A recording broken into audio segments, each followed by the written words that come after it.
Hi, it's the Carter Man, and you might be wondering right now, why is the Carter Man coming to us in pink glasses today? Has he turned gay? Has he gone off to the other side? No, no, no. Never worry about that. Um, Actually, I got these glasses back when I was president of the Offshore Club, and I was helping them make a point about moving offshore, Nicaragua, Honduras, any of those great countries south of the border, to the good life at a great price and fun in the sun. And what could be more fun than putting on your pink glasses? And I had a pink hat with a palm tree on it, and so that was part of it. So why am I wearing them today? Well, because I'm going to ask you to go a little crazy today, like I'm doing with these glasses. Go a little crazy today. Matter of fact, I want you to go absolutely nuts, all right? Because it's the only way we're going to take back this country. hmm Yeah. And I'm going to tell you, I'm getting ready to organize a grassroots effort, training folks at precincts all across the country to take it back, uh, organizing like as never before, as the Republican National Committee has no idea or intention of doing, because they don't like to get near everyday Americans. They might get dirty.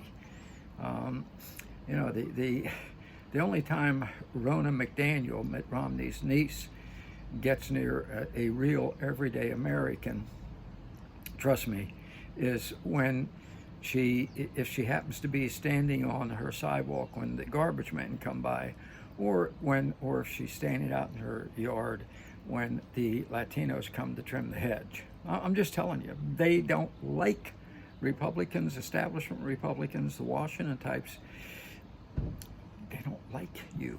They don't like average, good, decent, everyday Americans. Just don't like you. It makes them queasy. So we're gonna go and organize ourselves, okay?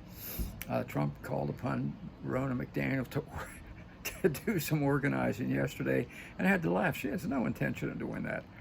And that's why she's never done it. She hasn't done it for the past two elections, 2016 and 2020, and it's one of the reasons why it was such a narrow victory in 2016 and why the Democrats were able to steal the election in 2020. So we're going to get crazy, and I want you to get crazy too, hence the glasses.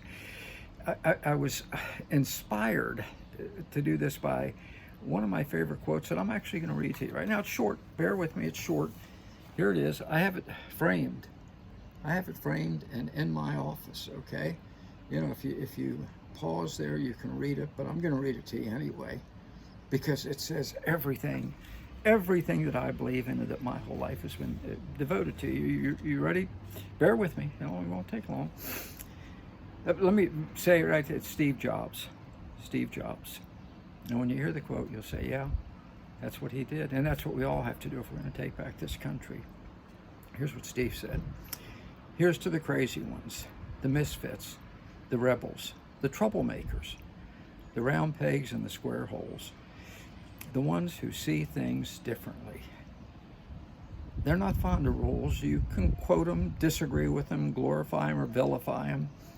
But the only thing you can't do is ignore them, because they change things. They push the human race forward. And while some may see them as the crazy ones, we see genius, because the ones who are crazy enough to think that they can change the world are the ones who do. Okay? You and I are crazy enough to think we can change the world. Crazy enough to think we can take it back from the Ronna McDaniels and the country club Republicans and the conservative Inc. establishment in Washington, which has become nothing more than a racket. Crazy enough to think we can take it back from the fascist, I did say it, fascist Democrats now in control. Crazy enough to take back our country. And we're going to do it. And we're going to do it by going and organizing precinct by precinct all across this country. We're going to organize the crazy ones. Those who go out and say, no, we're not accepting this fascist takeover. We're not accepting the curtailment of our freedoms. We're not accepting a government that destroys our own border and allows in 4 million illegal alien invaders. We're not accepting a government that jails protesters under the phony pretense of an insurrection on January 6th when all they wanted to do was have a fair election. We're not accepting it. We're not accepting a government that sends perverts into the little girls' rooms and pornography into elementary school libraries. We're not accepting it. We're not accepting a government that goes to the social media and censors every word good, decent Americans say. We're not accepting it. We're not accepting them taking away our guns. We're not accepting them jailing those who protest against abortion or are pro-life anymore. We're not accepting it. We're not accepting anything the establishment does anymore. And you know what? We're just crazy enough to put an end to it. So let's do this thing.